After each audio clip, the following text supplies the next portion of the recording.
വാഴുന്ന വേദാന്ത രൂപനെ വാഴ്ത്താം. ആയിരം നാവുള്ളൊരനന്തതേ നിനക്കാവുമോ ഭഗവാനെ വാഴ്ത്താൻ.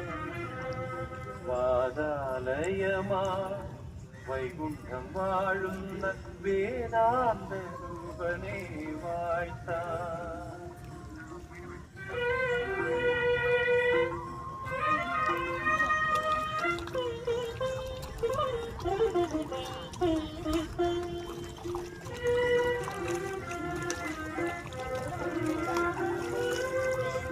രാത്രിയാം ഗോപിക മുകിൽ ചിന്തി വെണ്ണയുമായി കാത്തുനിൽക്കുന്നതാരേ.